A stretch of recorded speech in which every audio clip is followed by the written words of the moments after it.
네, 저희 책에서 세 분의 글을 저희들이 이제 잘 발제를 들었습니다. 들으면서 저도 자꾸 생각나는 게 저희 책 안에, 그다음에 지금 저희 책 안에 저희 사회가 가지고 있는 많은 차별의 문제들이 다 드러난 것 같아요. 그러니까 정치적인 문제, 여성의 문제, 그다음에 이제 탈북민 문제, 이거 외에도 다양한 차별이 있고 저희 책 속에 이제 그런 다양한 차별에 대한 문제들을 또한 다루고 있습니다. 그 좀 특징이요. 저희 책은 저희 연구소가 구약학자가 절반이에요. 그러다 보니까 구약의 성경신학적인 관점을 상당히 많이 집어넣고 있습니다. 내년에는 박성철 박사님께서 자꾸 구약 독립하라고.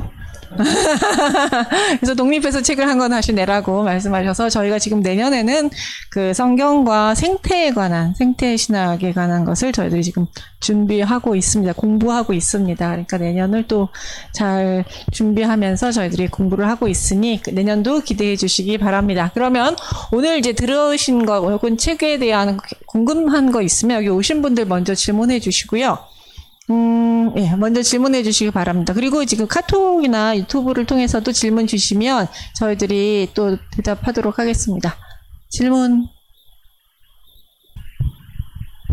유현희 박사님께 여쭤보고 싶은데요. 제가 얼마 전에 이제 연구 논문을 하나 썼는데 칼빈의 주석 같은 것들을 이제 이렇게 보면서 느끼는 게 뭐냐면 예수님은 너무너무 높이고 하나님도 너무너무 높이는데 꼭 본문 안에 들어있는 여성들한테는 여성을 한값 막 그냥 깎아내리고 창녀다, 음탕하다, 뭐 거의 다 여자 탓을 많이 하면서 그 창녀라는 단어를 많이 쓰거든요.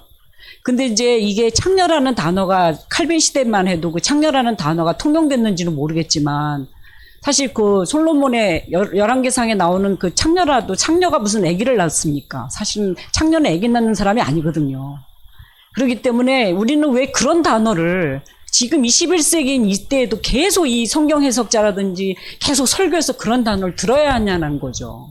그러니까 어떻게 보면 저는 그 창녀라는 단어가 진짜 이 시대에 여성들을 마음껏 차별하고 비하하기 위해서, 혐오하기 위해서 만들어 놓은 것들이 계속 유지되고 있는 어떤 남성 가부장주의, 이것들이 계속 여성들을 더 깎아내리기 위해서 하는 거라는 생각이 들어서 이런 단어, 지금 여전히 이 설교단에서도 창녀라는 단어가 마음껏 나오고 막 이러는 것에 대해서 좀 여성학자로서, 신학자로서 무슨 좀 제안할 것이 있으신지 좀 여쭤보고 싶습니다.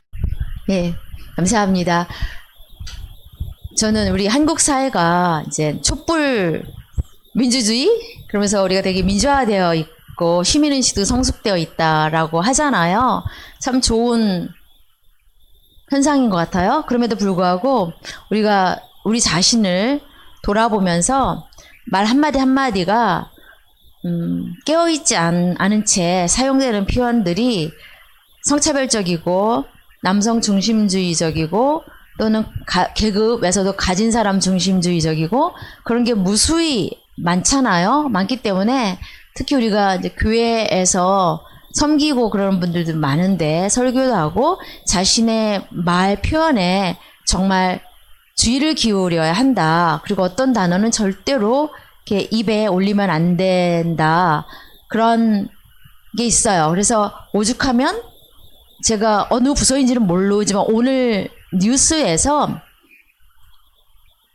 어떤 정부 무슨 의원도 있고 뭐 이러는 자리에서 이 여성분이 제가 그 구체적인 이름과 부서는 다 까먹었어요. 근데 거기 참석한 어떤 분이 이 여성분한테 나름 칭찬으로 무슨 의원님 뭐 더 날마다 더 아름다워지십니다 라고 얘기를 했다는 거예요. 여러분 이거 칭찬인 것 같죠? 근데 그 여성분이 딱 한마디를 한 거예요. 우리 분과에서는 그런 말들은 나오지 않는 걸로 하지요. 근데 뉴스가 딱 그만큼만 지적해서 뉴스가 나왔어요. 그 분과가 뭘 다루었든지 간에 핵심은 바로 이 사건인 거예요. 이건 저는 굉장히 커다란 거라고 생각해요. 그래서 저도 제 주변의 남성들한테, 목사님들이나 교수님들한테 아무리 칭찬이라도 외모에 대한 코멘트 자체를 하지 마라, 여자들한테. 여자들이 원치 않는다. 근데 제가 이 말은 굉장히 진지한 조언이거든요. 근데 남자들은 그 조언을 별로 가치 있게 듣지 않더라고요. 그러면서 반드시 그 사람이 대자보에 나와요. 학교에서 보면 그렇게, 그리고 저 교수가 저런 성희롱 발언해서 저 대자보에 실리지 나는 아니야 라고들 생각하시더라고요. 근데 이건 왜냐면 제가 교수님들 대상으로 하는 뭐 그 성희롱 예방교육, 성폭력 예방교육 그런 걸 의무적으로 하잖아요. 하면 그 강사가 하는 말을 온전히 받아들이거나 못 알아들은 채 자기 얘기만 하는 그런 교수님들 제가 왕왕 보고 깜짝 놀라거든요. 그러니까 이게 얼마나 심각한 문제들인지를 몰라요. 그래서 댓글 다는 분들이 뉴스에서 어떤 사건에서 제가 볼 때 정치적으로 상당히 진보들이 많이 댓글을 다는데 여성 문제와 관련해서 댓글 다시는 분들이 그분의 성별이나 이런 거 제가 잘 모르겠지만 어쩌면 이렇게 제가 볼 때는 80대 초반에 머물러 있는 걸 많이 느껴요. 그리고 우리가 무심코 사용하는 용어들이 얼마나 성차별적이고 가부장적인지를 쓴 그런 여성학자들의 책이요. 책 한 권이고 막 이래요. 책 한 권 갖고도 안 되는 그런 거죠. 그래서 우리가 그런 한마디 한마디 나올 때마다 이렇게 혀를 딱 깨물거나 내가 정말 이거 보통 실수가 아닌데 내가 이걸 했거나라는 그런 의식을 갖고 있어야 된다고 생각을 합니다. 그래서 저도 실은 여자이면서도 그 세대에 속한 사람이기 때문에 머릿속에서는 민감성을 갖지만 제 삶 속에서는 제 옛 세포들이 슬금슬금 그런 계급주의적이고 가부장적이고 자민족 중심주의적이고 이런 게 은근히 있더라고요. 그래서 저는 그런 걸 꺼낼 때마다 화들짝 놀라고 사람들한테 고백하면서 내가 이런 거 경계해야 되는 우리가 함께 조심하자고 하고 있어요. 그래서 여러분도 함께 노력하면 좋을 것 같습니다. 네. 네, 저 기독교 신문의 최병희 기자라고 합니다. 저는 아무래도 패널 세 분한테 한 개씩 질문을 좀 드리려고 하는데요. 먼저 박성철 교수님께 질문 하나 드리고 싶습니다.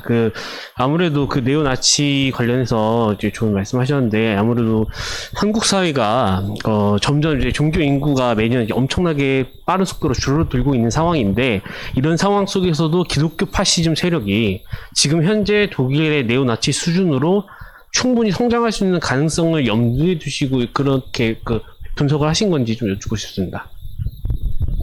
한 분씩 네. 네네, 알겠습니다. 그리고 잠시만요.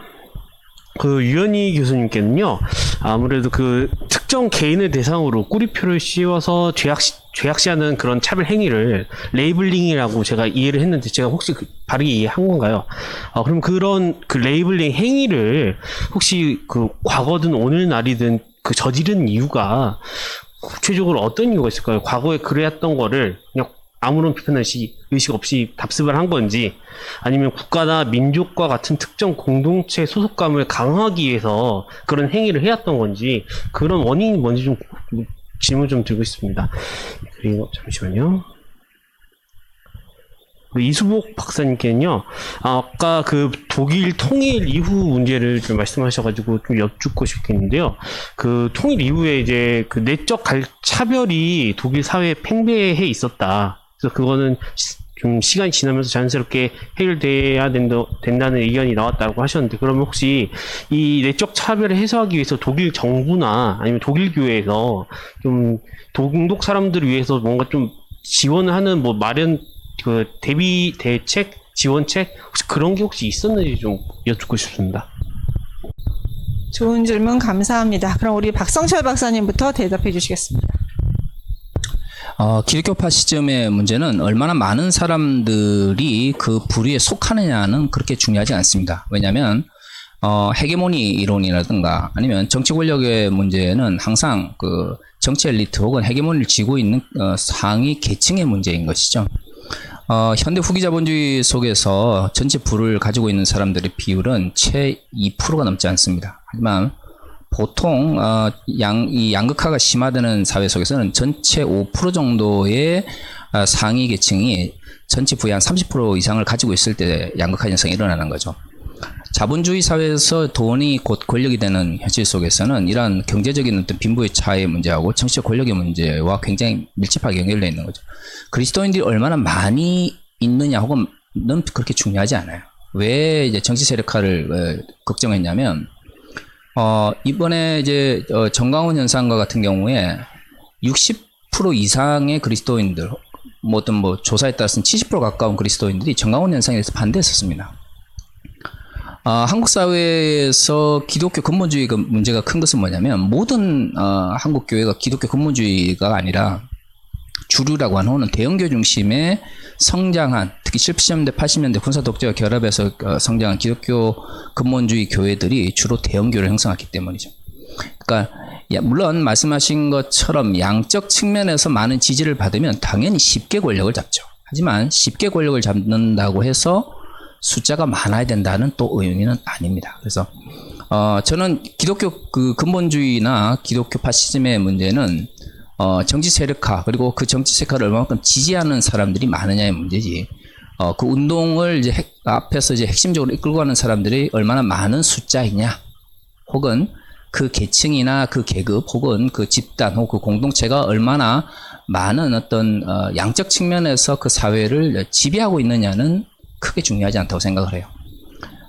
단편적인 게 아프리카가 지금 이제 굉장히 뭐 소수민족의 갈등이 많고 민족 사회의 갈등이 많은데, 이게 영국이나 미국이 이제 소거헌이 이제 지배를 할 때에 소수의 그 원주민들에게 소수민족인 원주민들에게 권력을 주고 다수를 지배하는 방식을 했어요. 그래서 근동도 그렇고 아프리카도 그렇고 민주주의가 오히려 왔을 때 인종 간의 갈등이 더 심했죠.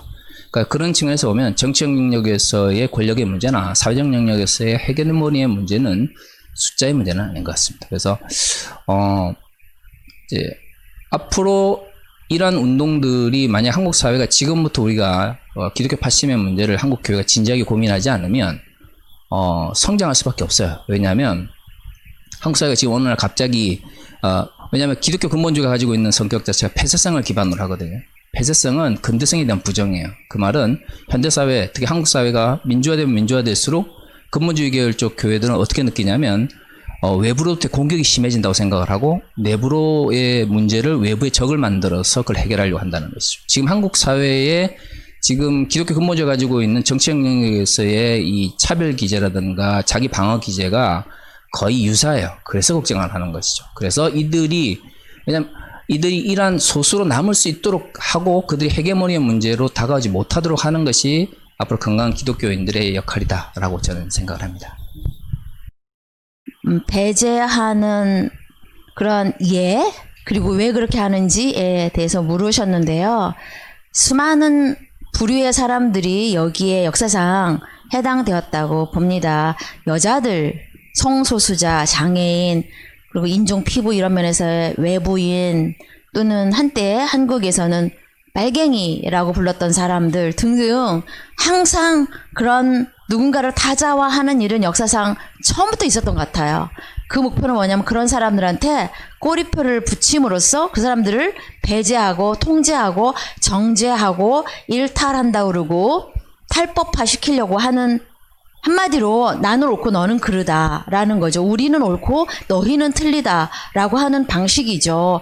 과거에 여성이 세계의 절반, 그러니까 하늘의 절반이라는 그 표현도 있었지만 하늘의 절반이었음에도 불구하고 여성들한테 붙였던 그 차별적인 어마어마한 수사들 많죠. 여자들은 머리가 나쁘다, 여자가 뭐하면 못마하다, 너무너무도 많은 그런 수사가 있었는데 요즘은 참 낡은 말이 되어서 다 사라진 것 같죠. 근데 또 새롭게 항상 우리 사회에는 새로운 얼굴의 타자들이 등장해요. 왜냐하면 이제 빨갱이 갖고 안 되니까 이제 성소수자 갖고 교회가 하는 거 아니겠습니까? 그래서 끊임없이 누군가를 배제하고 내가 통제하려고 그러고 우위를 점하려고 하고, 그럼으로써 나의 권력을 더욱더 공고히 하려고 하는 시도이거든요. 그래서 동시에 그거는 내 안에 있는 두려움을 반증하는 거이기도 하거든요. 내가 저 사람들을 제압하지 못하면 내가 옳지 않게 되거나 저 사람들과 똑같아지거나 할까봐, 그리고 내 안에 있는 무언가가 저 사람들하고 똑같거든요. 그걸 억누르는 방식이기도 한 거죠. 그래서 저는 우리 자신이 더 정직해지는 편이 이런 배제와 차별을 조금 더 누그러뜨릴 수 있다고 생각합니다. 네, 독일이 통일 이후에 그 내적 통일이라는 말을 사실은 쓰는데, 그 내적 통일의 문제가 사실은 내적 차별의 문제이기 때문에 제가 내적 차별이라고 썼고요. 그다음 이것을 위한 노력에 대해서 어떤 것들이 있었냐라고 하는데, 제가 이쪽에 대해서 얼마나 많은 정보를 갖고 있는 건 아니지만 제가 만든 베를린 선교회라고 있었어요. 베를린 선교회는 탈북민들이 아니고 동독 출신의 사람들이 이 서독에서 정착을 돕는 그런 선교회였어요. 예. 그리고 제가 쓴 논문 중에 금방 논문 중에 독일 통일된 후 22년 후에 동독의 실업률이라든지 그다음에 뭐 이런 지표들을 제가 제시하는 게 있거든요. 제가 지금 그거를 찾아보려고 했더니 스마트폰으로 검색이 안 돼서 그걸 제시하지 못하겠는데요. 총신대 도서관에서 제 논문을 검색하고 그거만 뒤져보면 우리 한국말로도 번역이 되어 있는 자료거든요. 예. 그런 것들이 있는데 이 독일 사회에서 이런 식으로 이 문제를 해결하고자 하는 노력은 많이 했어요. 예. 그리고 이제 그것을 독일이라고 생각하니까 그렇지 사실 우리나라도 보면 지금 탈북민들만 모이는 교회도 있고 탈북민들과 함께 부서로 한 교회도 있고 탈북민 돕는 단체도 있고 얼마나 많아요. 이게 사실 이게 내적 통일의 문제를 위해서도 노력하는 거거든요. 그러니까 어느 사회든지 그런 노력도 다 있어요. 예. 다 있는데 이 문제는 뭐냐면 우리가 그런 문제를 바라보는 가치관을 어떻게 바라볼 것이냐. 그리고 이것의 종착점은 뭐라고 생각할 것이냐. 그런 것들이 건강하면 그 문제를 더 잘 풀 수 있다는 거예요. 예.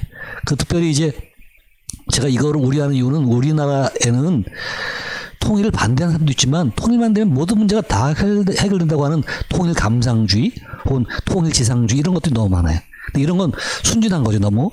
예. 이런 식으로 하면 우리가 이 건강한 통일 사회를 만드는 데 있어서 별로 도움이 되지 않는다. 그렇기 때문에 이런 것들을 준비할 필요가 있다고 주장한 것이고, 그리고 제가 한 가지 추가하고 싶은 것은 뭐냐면 우리가 차별이라는 주제를 다루고 있는데 차별이라는 주제는 약자의 관점에서 사회를 바라본 시각이에요. 예. 그러니까 앞서가는 사람, 리더라든지 지도계급이라든지 통치급이라든지 위너라든지 이런 사람들은 이 차별 별로 중요하지 않아요. 예. 그런 거 관심도 없을 수도 있고. 예. 근데 사실 건강한 사회라고 하면 이 차별의 상황을 가슴 아프게 볼 수 있어야지 건강해질 수 있다고 보거든요. 그렇기 때문에 사실 우리가 기독학자로서 이 시대의 차별의 문제를 가지고 고민하는 것은 상당히 건강한 시도이고, 그리고 이런 것들을 이제 언론이라든지 여러분들이 같이 공감하면서 이거 확산을 위해서 같이 노력해 줘야 되는 것들이다. 왜냐하면 우리만 이 시대 사는 것이 아니고 같이 살고 있으니까. 네, 그런 것을 좀 유념해 주시면 좋겠습니다. 재밌게 들었습니다. 마치 넓은 스펙트럼을 보는 것처럼 다양한 주제로 차별을 다뤄주셔서 배우는 게 많았었고요. 근데 또 문외한이라 궁금증도 좀 많았습니다. 그래서 몇 가지만 궁금한 거 좀 질문을 드리겠습니다. 박성철 교수님 파시즘에 대해서는 이제 저도 역사학자라서 조금 이제 살펴본 적이 있는데 제가 알고 있는 거하고 좀 차이가 있어서 좀 궁금해서 질문을 드립니다. 대표적으로 독일 파시즘 같은 경우는 대중운동이었고, 그리고 남성성과 인종성을 강조하는 대중운동이었거든요. 근데 논문을 잠깐 이렇게 훑어보니까 거기에 또 계급적인 차별을 강조해서 파시즘의 특징 또는 기독교 파시즘의 특징으로 설명을 했던데 이게 어떻게 표출되는 것인지, 그러니까 예를 들면 파시즘 안에는 자본가든 자본주의적인 귀족들이든 대중들이든 노동자들 대중적인 운동으로 이렇게 표출이 됐는데 그거를 계급 차별로 설명을 할 수 있는 건지, 이거는 제가 잘 몰라서 궁금해서 질문을 드리고요. 그 다음에 유현희 박사님 같은 경우는 너무 재밌었습니다. 그러니까 우리가 솔로몬의 지혜로운 재판으로 알고 있었던 그 편견을 깨고 사실은 두 여인의 서사다라고 이제 새롭게 인식을 바꿔주셔서 굉장히 흥미로웠고요. 그리고 재밌었는데 이제 궁금한 점은 적어도 2500년의 역사를 두고 이 책이 쓰였던 그 시대하고 그 책을 한국말로 번역했던 20세기 한국어를 동일시 놓고 언어적인 차이를 이렇게 분석을 해주셨는데 그게 가능한 일인지. 왜냐하면 언어라고 하는 건 시대나 사회성 또 역사성을 가지고 있는 건데 그 구약 성경의 언어하고 한국어 번역 언어를 동일시 놓고 이렇게 좀 차별이 있다 이렇게 말씀하셨는데, 그러려면 그 사회가 같고 구조가 같고 그래야 이제 비교가 되는 건데 그렇게 비교가 가능한지 아니면 좀 달리 볼 필요가 있는 건지 그 차이와 그 유사성을 좀 듣고 싶습니다. 그다음에 이수봉 박사님 그 탈북민도 굉장히 재밌었는데요. 이제 궁금한 건 그 탈북민을 하나의 집단으로 동일시하거나 일반화할 수 있는 건지, 그게 굉장히 좀 조심스러운 접근인데요. 탈북민들 중에서는 그 탈북민의 신분으로 자기 사익을 취하는 사람도 있지만 또 굉장히 그 피해를 보면서 늘 소외된 사람들도 있는데, 이들을 하나로 탈북민으로 봐서 마치 하나의 계층이나 신분처럼 설명할 수 있는 건지, 예를 들어서 똑같은 탈북민이라고 해서 어떤 사람이 국회의원이 됐는데 이거를 긍정적으로 환호하고 볼 수 있는 건지, 또는 말 그대로 이제 삐라를 북한으로 보내기 위해서 일하는 사람도 있는 반면에 또 하루바로 살기 어려워서 근거인 살아가는 사람도 있는데, 이들을 하나로 묶어서 탈북민이 많아지면 이게 통일의 과정에 긍정적이고, 또 누군지 검증도 안 된 사람이 국회의원으로 진출했는데 그게 오히려 환호할 일이고, 이렇게 볼 수 있는 건지 좀 궁금하기도 하고, 또 설명 좀 듣고 싶습니다. 다양하고 좋은 질문 감사합니다. 그럼 박성철 박사님. 네, 맞는 말씀이에요. 그 뭐 정치학 사전이나 사회학 사전을 보면 파시즘을 규정할 때 항상 나타나는 게 국수주의적이면서 전체주의적인 대중운동 이렇게 표현되어 있죠.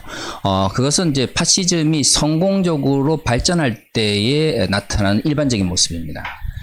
예를 들어 이탈리아 같은 경우에 뭐 이후에 20세기에 이제 이탈리아 내부에서 파시즘을 분석한 걸 보면 파시즘의 원인으로서 중간 계급의 위기 의식 이렇게 많이 표현해요. 왜냐하면 대부분 파시즘에 동조하는 사람들이 굉장히 이제 경제적으로 어려운 흔히 말하는 민초들이 또는 많은 전체 인구에서 많은 부분을 차지하는 사람이 참여할 것 같지만, 실제적으로 이 파시즘 운동의 초기에 가장 적극적으로 참여한 사람들은 중간 계급이에요. 이 사람들이 왜 위기를 느끼냐면 경제적 위기라든가 사회적 위기가 왔을 때 자기들도 하층민으로 혹은 하부 구조로 떨어질 수 있다는 생각을 하기 때문에 이것을 이제 붙잡기 위해서 어떤 절대적인 카리스마를 하는 사람들에게 이제 지지를 보내는 것이죠. 그래서 이제 성공적으로 이 사람들이 사회적 헤게모니라든가 정치 권력에 접근하게 되면 이것이 대중운동화됩니다. 나치 같은 경우에도 초기에 이제 오스트리아에서 그 히틀러가 이후에 독일로 넘어와서 정치운동을 시작할 때 초기에 오스트리아를 중심으로 운동을 할 때는 주로 오스트리아에서 소위 말하는 좀 여유가 있는 시민계급 사람들이 많이 지원을 받았어요. 근데 그때는 실패를 했습니다. 여러 번의 쿠데타를 시도했다가 실패를 하고, 그런 과정 속에서 권력을 잡고 나서 이것이 이제 나중에 독일로 넘어와 본격적인 이제 국가 사회주의로 넘어왔을 때 대중운동화 됐죠. 그거는 이제 러시아도 마찬가지예요. 그러니까 소위 말하는 보시베키 혁명 이후에 초기에 어떤 이상적 공산주의를 꿈꾸었다가 갑자기 레닌이 죽고 나서 트로츠키와 스탈린이 정치 권력 싸움이 났을 때 그 원인을 제공한 게 러시아 내전이거든요. 러시아 내전에서 보시베키 내에 갈등이 생겼던 건 뭐냐면 농민 계급이 혁명의 주체가 될 수 있느냐였어요. 그러니까 그 당시에 그 혁명을 주재했던 사람들은 일반적으로 막스주의가 하는 것처럼 노동자나 프롤레타리아 계급이 아니라, 그럼 이제 만약에 러시아가 그런 어떤 이론에 맞는 것이었으면 농민 계급이 혁명의 주체가 되는데 실제로 그렇게 하지 않았거든요. 그리고 러시아 내전이 끝나고 나서 실제적으로 스탈린과 같은 흔히 말하는 짜르 시대의 중간 흔히 말하는 공무원이죠. 중간 계급들에 의해서 스탈린 체제가 정립이 됐죠. 물론 스탈린 체제가 정립이 되고 나서는 말씀하신 것처럼 대중운동화 됐죠. 그러니까 전체주의에서 제가 계급적인 문제를 다룬 것은 그래서 차별 기제를 다룬 거예요. 그러니까 역사적으로는 그래서 왜 제가 이 파시즘의 이야기를 할 때 기독교 파시즘을 이야기하면서 자본주의와 연결을 이야기했냐면, 파시즘은 사회주의든 자본주의든 양쪽에서 다 일어났거든요. 그리고 말씀하신 것처럼 역사적으로 파시즘은 항상 대중운동이었어요. 그런데 출발점은 항상 중간계급에서, 그리고 서구라고 말하는 우리가 이제 공산시대, 냉전시대에 1945년 이후에 정치운동 말고 고전적 파시즘이라고 하는 제1차 세계대전과 제2차 세계대전에 등장했던 파시즘은 항상 자본주의 측면에서 어느 정도 성장한 사회에서 등장했거든요. 그래서 이제 제가 중요한 부분 중에 하나가 이제 계급적인 차별을 기반으로 하고 있다라고 말씀을 드렸고, 그래서 저는 이제 자본주의 초기의 발전 과정 속에서 나타나는 현상을 이야기한 거고요. 말씀하신 것처럼 역사적 측면에서는 파시즘은 당연히 대중운동이죠. 대중의 지지가 없이는 이루어지지 않기 때문에, 그래서 칼 야스퍼스 같은 사람들이 1차 대전 끝나고 나서 독일 사람들의 집단 책임 이야기 하게 되잖아요. 그게 단순히 나치의 지지를 보냈다가 아니라 그런 어떤 대중운동으로서 나치즘이라든가 파시즘이 움직여갔던 측면이 있기 때문에 야스퍼슨 사람들이 이제 철학적으로 집단 과실의 문제, 집단 책임의 문제를 물을 수 있었던 것이죠. 그래서 말씀하신 것은 이제 역사적 측면에서 양쪽 측면이 있다. 그래서 저는 앞부분을 이제 강조하면서 이야기를 했고, 저도 그 동의를 하는 게, 그럼 이제 그 이후에 나치즘이나 파시즘 혹은 군국주의에 동조했던 대중들은 책임이 없느냐? 저는 그렇게 생각하잖아요. 책임 양이 적다 보니까 그 부분에 다루지 못했고, 저는 조금 더 여유가 된다면 이 집단 과실, 집단 책임의 문제에 대해 좀 진지하게 한번 고민해보고 싶은 생각은 있습니다. 고대의 본문하고 현대의 본문을 이렇게 나란히 놓고 비교할 수 있느냐 하셨는데 성경 번역학이라는 학문에서는 바로 이 문제를 늘 고민하죠. 왜냐하면 성경의 언어는 한 7, 8천 개? 구약은 그렇게밖에 안 되는데 거기에서 파생되어 온 단어 갖고 사용하는 거잖아요. 근데 현대 언어는 개수도 훨씬 많고 훨씬 다양하잖아요. 그러니까 선택의 여지가 많죠. 그래서 이 갭을 메우는 사람들이 성서 번역자들인데 성서 번역자들은 본문을 대할 때 어떤 표현은 도저히 우리말로 옮기기가 어려울 만큼 맥락이 어렵거나 아니면 글이 어렵거나 등등의 이유로 결국은 선택을 할 수밖에 없거든요. 근데 선택을 할 때 신학자도 본인이 보수냐 진보냐에 따라서 또는 어렸을 때부터 들어온 어떤 편견이나 예를 들면 솔로몬의 재판 같은 경우는 이게 솔로몬의 재판 전형적으로 지혜를 칭송하는 그걸로만 알고 있는 사람들은 이 두 여자가 친밀하거나 가족이거나 그게 안 보이거든요. 그러니까 소제목도 솔로몬의 재판이라고 해버리는 거예요. 솔로몬이 등장도 안 하는데. 그리고 성경 본문에는 성경 본문에는 소제목이 없어요. 소제목이 없는데 소제목을 짓는 것도 번역자들이에요. 예를 들면 창세기 24장이 창세기에 딱 한 가운데 있어갖고 제일 길어요. 67절까지 있나? 근데 거길 보면 그게 이삭의 신부 리브가를 찾는 이야기예요. 근데 전반적으로 보면 아브라함의 종이 많이 등장하고요. 리브가가 굉장히 중요하게 등장을 해요. 이삭은 하는 일이 없고요. 가만히 기다리다가 막판에 신부를 맞이하거든요. 근데 그 긴 성경에 소제목을 짓는다 그러면 여러분은 뭐라고 짓겠어요? 아브라함의 종의 활약? 조금 그건 정당한 제목 같아요. 리브가의 결혼? 저는 리브가의 결혼이라고 지었죠. 근데 거의 모든 성서책들은 이삭의 결혼이라고 제목을 지었어요. 남성 중심적인. 그리고 우리나라 성경을 번역한 사람들이 여자까지 100% 남성이었어요. 그리고 최근에 제가 이제 새로운 성서 프로젝트에 그 일부에 참여하게 되면서 저는 임신하다라는 여성인 임신한 걸 이렇게 썼는데 더 편집을 책임지시는 분이 번역 책임자는 아이를 배다를 고집하셨어요. 이 번역 원칙이 우리말, 가급적 순 우리말 쓰고 문장도 짧게 하고 새로운 세대가 쉽게 읽기에 푼다. 이런 거는 원칙은 다 좋았는데 더 이상 이제는 여자들이 아이를 배다라는 말 원치 않거든요. 근데 그분은 남성분이고 7080 이상입니다. 그분은 아이를 배다를 너무너무 고집하시는 거예요. 그러니까 저는 굉장히 모든 여자들을 제가 만날 때마다 그 두 가지 사이에서 느낌을 물었어요. 아이를 배달하는 말, 잉태하다도 가능하죠. 그러나 너무 올드한 표현은 젊은이들 원치 않아요. 오죽하면 제가 어느 여성 단체에서 처녀란 말 썼거든요. 그것 때문에 제가 무지하게 공격받았어요.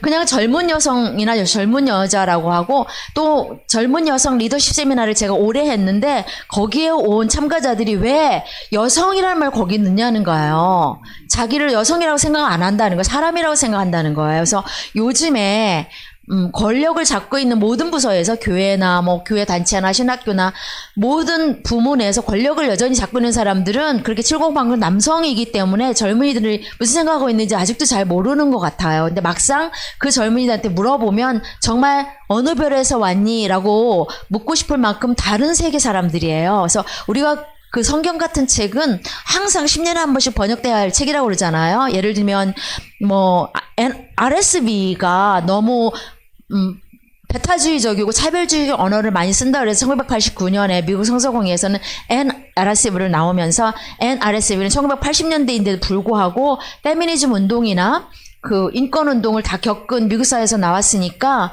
되게 포괄적인 언어로 번역을 했어요. 그래서 형제들을 다 그들이나 형제 자매들로 번역을 했고요. 또는 유대인들에서 반유대주의가 있을까봐 그것도 포괄적으로 그 유대인의 지도자를 그것도 뭐 그들이라 하거나 그러니까 뭐든지 인종차별이나 성차별을 조장하지 않도록 포괄 언어로 번역을 했단 말이죠.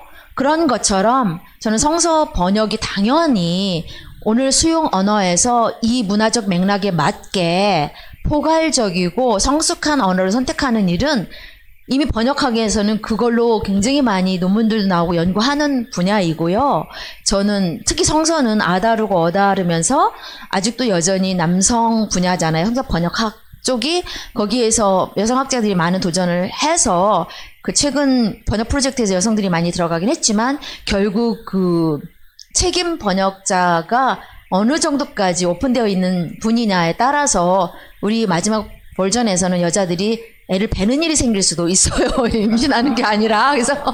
그래서 저는 왜 이거를 애를 베라 하면 안 되는지를 막 장장 여러 개 몇 줄에 걸쳐서 쓰고 간접적으로 그분한테 설득하고 했던 일이 있었어요. 그래서 바로 대답이 되었는지 모르겠습니다. 네, 감사합니다.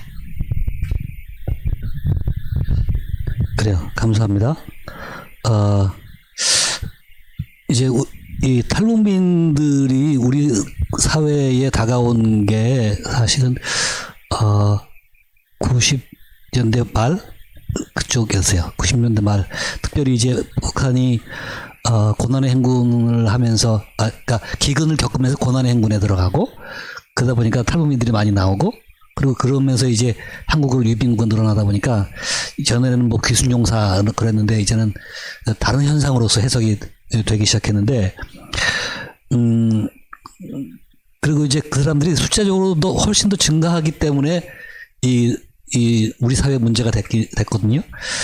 근데 이게 숫자가 3만 작년까지도 3만 4천 명이 안 됐어요. 3만 4천 명이 조금 부족했는데 저희가 이 탈북민 취업에 대해서 국회에서 정책 토론을 하려고 해왔더니 3만 4천 명은 애들 어른 다 합친 숫자이고 유권자 숫자만 따지면 한 2만 명도 잘 안 된다는 거예요. 근데 2만 명도 한 지역구가 아니라 전국에 흩어져 있기 때문에 이거는 국회의원이 다룰 이슈가 아니다. 왜냐하면 국회의원은 표가 중요하거든요. 예, 표가 나오지 않은 문제는 다루지 않습니다. 예. 예, 그러니까 어쩌면 이해할 수 있는 그런 문제인데, 그러니까 이게 뭘 말하냐면, 이게 숫자적으로 탈북민은 아직까지 그 국회의원이 된다든지, 입법이 뭐 한다든지, 이렇게 여기에 어떤 영향력을 끼칠 만한 그런 숫자가 돼 있지 않아요. 근데 이제 다문화 쪽은 한 200만이 되니까 이게 이제 사실은 국회의원이 날만도 하거든요. 예. 그런 면에서 이제 숫자가 부족한 거 맞아요. 예. 근데 이제 숫자가 증가하는 것이 통일 지표가 될 수 있냐? 이건 탈북민의 숫자가 증가한다는 것은 숫자의 증가만 의미하는 것이 아니라 숫자가 담고 있는 의미를 따지면, 예, 그 다른 해석이 가능한데 왜 증가하는가? 그것은 남한에 와 있는 탈북자들이 북한의 가족들을 데리고 오는 경향이 사실 숫자 증가를 끌고 있거든요. 예.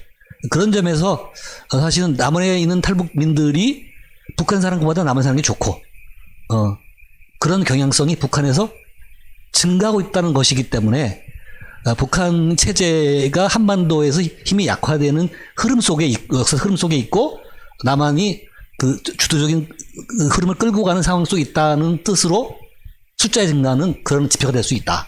뭐 그런 정도의 의미로 이해하면 좋겠고요. 그 다음에 이제 탈북민을 집단적으로 이해하는 것하고 개인적으로 이해하는 것은 둘 다 해야 된다고 봅니다. 예. 집단적으로도 이해되고 개인적으로 둘 다 이해를 해야 되고 그리고 다양한 사례들도 많이 있거든요. 탈북민이기 때문에 혜택을 누리는 사람도 많이 있어요. 예. 탈북민이기 때문에 피해를 보는 사람들과 있는가 하면 혜택 보는 사람도 많거든요. 예. 더군다나 이제 국회의원 된 사람이요.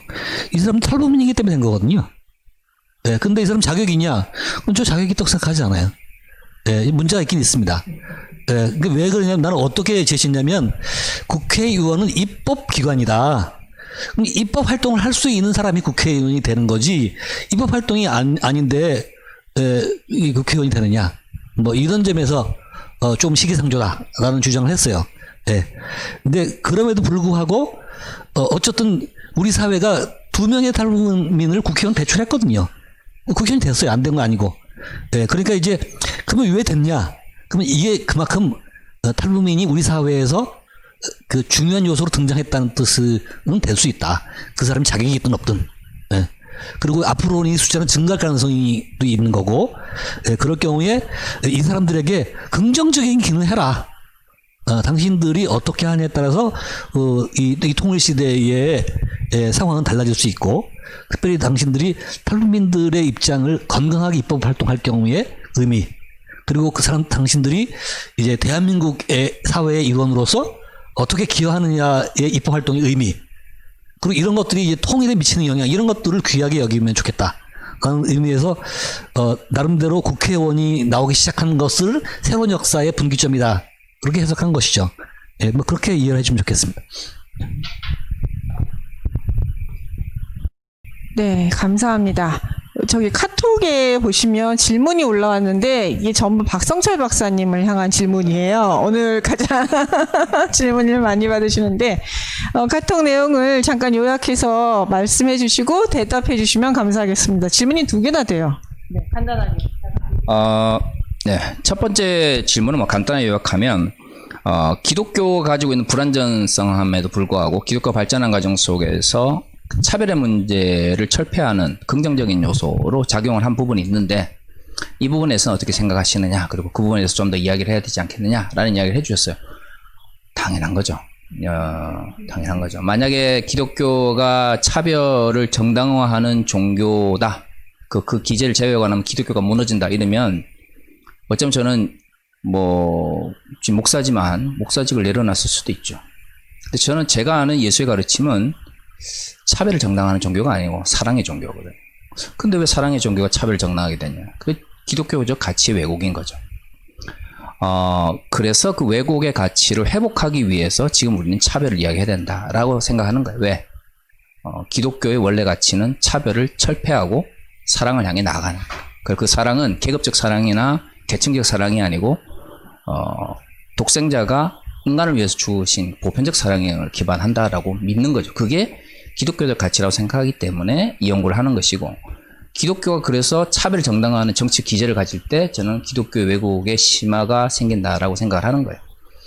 그리고 역사하신, 특히 교회사 하시는 분은 잘 아시겠지만 아돌프 폰 하낙 같은 사람들의 초기 기독교 역사에 대한 연구를 보면, 기독교 공동체가 로마 시대에 그 로마 사람들이 도저히 생각할 수 없는 계급이나 아니면 그런 차별을 극복하는 이야기들이 굉장히 많습니다. 문제는 우리나라에서 과연 교회사를 가르칠 때에 그런 연구들을 과연 얼마만큼 가르치냐 이거죠. 특히 기독교 근본주의 쪽 계열에서 교회사 할 때 저는 이제 총신대 신학과와 신대원을 나왔지만, 제가 학부 다닐 때는 그런 것을 가르쳐 주신 분이 안 계셨어요. 이유는 간단해요. 하른하기 자유주의 신학자이기 때문에. 좋습니다. 그분이 남겨놨던 자유주의적 신학 흐름에 대해서는 반대할 수도 있다고 보지만, 그러나 그들이 밝혀낸 역사적 사실까지도 가르치지 않았기 때문에 기독교가 점점 배타적으로 되는 거죠. 그러니까 그런 역사에 대한 질문을 잘 해주셨는데, 저는 기독교가 차별을 철폐해왔던, 완전하지는 않지만 차별을 해왔지만 그 차별을 극복하기 위해 노력해왔던 부분에 대해서로 이제는 가르칠 필요가 있다고 생각해요. 종교교육시도 마찬가지잖아요. 마틴 루터 가지고 있었던 계급적 관계죠. 봉건제도적인 인식 속에서 종교개혁을 시작했지만, 그렇다면 그런 것이 마음에 들지 않으면 마틴 부처와 같이 농민전쟁을 중심으로 혁명을 꿈꿨던 사람들이 이야기를 해도 되거든요. 실패했지만. 실패했기 때문에 우리 이야기를 하지 않는 거예요. 그런 식은 결국 기독교 내에 있는 차별의 문제를 더 강화시킨다고 생각을 하고, 그래서 여기 질문해 주신 분 말씀처럼 저는 100% 동의해요. 저는 기독교는 차별의 종교가 아니라 보편적 사랑을 향해 나가는 종교라 생각을 하고, 그것을 위해서 만약 기독교가 차별의 기제를 사용하는 쪽으로 변질된다면 마땅히 저는 제 신앙을 걸고 싸울 준비가 되어 있습니다. 두 번째 질문은 이제 기독교 근본주의와 결탁한 기독교 파시즘의 문제를 다루면서, 왜 기독교 파시즘의 문제를 기독교 근본주의의 문제만 하느냐 이렇게 하셨어요. 예를 들어 파시즘 자체가 좌파적인 측면에서나 우파적 측면에서 다 발생을 했는데, 그렇다면 파시즘이라고 하는 게 극좌적적 측면에서 가치를 가진 사람들도 얼마든지 정치 세력화를 통해서 그런 국수주의적이면서 아니면 이제 전체주의적인 방향 나올 수 있지 않느냐라는 질문을 해주셨거든요. 맞습니다. 근데 이제 이 질문을 주신 분은 아직 그 기독교 파시즘에 대한 개념이 그렇게 많진 않으신 것 같아요. 무슨 말이냐면 제가 앞에서도 말씀드렸지만 파시즘은 이데올로기와 관계없이 발생합니다. 파시즘은 사회적 헤게모니하고 정치 권력의 문제이기 때문에 자본주의 체제든 사회주의 체제든 발생해요. 그러면 이 파시즘은 그러면 동양과 서양을 구분하느냐? 그렇지도 않아요. 일본 제국주의에서 알 수 있는 것처럼 동양과 서양도 관계없이 발생. 그러니까 빌헬름 라이히라고 하는 사람이 이제 이 파시즘의 심리적 기제를 분석하면서 이것이 인간이 보편적으로 가지고 있는 심리적 요소라는 심리적 기반에서 분석하는 게 많거든요. 그러니까 한 나라한테 악의 평범성 같은 것을 부정한다 할지라도 기본적으로 파시즘이 가지고 있는 어떤 보편적 성향이 있어요. 그런데 제가 분명히 이야기하지만 그리고 이제 요 질문을 주셨으니까 제가 말씀드리는데 어쨌든 저는 제가 우리나라에서 기독교 파시즘을 제일 많이 연구하고 있다고 생각을 하는데 제가 연구한 바로는 기독교 파시즘을 절대로 좌파적 사상과 결합하지 않습니다. 기독교 파시즘은 그 어떤 경우에 지금까지 나타났던 모든 기독교 파시즘, 지금 현재 네오 기독교 파시즘도 단 한 번도 사회주의적 이념하고 결탁된 적이 없어요. 만약에 그런 걸 보셨다고 그러면 저한테 알려주세요. 제가 연구를 해볼게요. 그러니까 개인적 성향으로서는 그렇게 할 수 있습니다. 그러니까 개인적으로는 뭐 파시즘 자체가 다양한 영역에서 나타나니까 기독교인인데 좌파적 사유 혹은 진보적 사유를 하는데 파시즘을 연구할 수도 있죠. 그러나 그것은 개인의 생각이에요. 그런 것까지 다 연구할 수는 없고요. 이것이 사회 운동화, 집단화 그리고 공동체의 형태로 나타날 때 혹은 정치적인 어떤 세력화로 나타날 때 이런 문제를 하는 거죠. 그런 의미에서는 제가 분명히 말씀드리는데 기독교 파시즘은 절대로 사회주의적 혹은 좌파적인 이데올로기와는 결합할 수가 없어요. 왜냐하면 나중에 제 글을 읽어보시면 알겠지만 기독교 파시즘이 가지고 있는 이데올로기적 지향이 있어요. 이 지향은 자본주의와 결합하게 되어 있습니다. 무조건. 다른 경향이 나타날 수 있죠. 21세기니까 우리 코로나 예상 못했잖아요. 21세기에 기독교 파시즘인데 좌파적 혹은 사회주의적 이념과 결합하는 방식이 나타날 수도 있죠. 아직은 없어요. 그러니까 뭐 제가 뭐 모든 걸 다 아는 건 아니니까 혹시 그런 게 나타나게 되면 알려주시면 되고 어쨌든 지금까지 나타난 그리고 제가 지금까지 이제 연구한 네오 기독교 파시즘 속에서는 좌파적 이데올로기나 사회주의적 담론과 기독교 파시즘이 같이 가는 경우는 없다. 그것은 파시즘의 형태로 나타나는 또 사회주의적 혹은 전체주의적 파시즘일 수는 있지만 그것을 기독교 파시즘이라고 규정하지는 않는다. 요거는 제가 분명히 말하고 싶습니다. 네. 감사합니다. 열띤 발표와 그다음에 열띤 질문과 답변을 통해서 되게 풍성한 북토크를 저희들이 진행할 수 있었던 것 같습니다. 카톡창 보니까 뭐 질문은 더 잘 대답하시고 서로 대답을 하시고 계시더라고요. 네, 감사합니다. 이렇게 오늘 이렇게 많은 시간을 토론하고 즐거운 시간을 가질 수 있었던 것 같습니다. 정말 이렇게 참여해 주셔서 감사합니다. 아무쪼록 이 책이 저희들이 작은 우리의 한국 사회의 차별을 그리고 교회 내의 차별을 없애고 여성 차별과 탈북민 차별과 그다음에 다른 종교 혹은 다른 사람에 대한 차별을 없애는데 교회 조금이라도 도움이 되는 그런 책이 되기를 소망하면서 이 북토크를 마치도록 하겠습니다. 그리고 이렇게 같이 북토크 저희 성경 인문학 연구소와 함께 북토크를 함께 열어주신 우리 기독 인문학 연구원 우리 고지백 박사님과 우리 연구원들께 또한 감사를 드립니다. 그리고 모두 네, 감사드립니다. 네, 그리고 이 시간까지 이렇게 2시간, 장장 2시간 했어요, 저희가. 장장 2시간 정도에 걸쳐서 이렇게 같이 참여해 주시고, 호응해 주시고, 질문해 주시고, 답변해 주신 모든 분들께 감사드리면서 박수로 이 시간을 마치도록 하겠습니다. 감사합니다.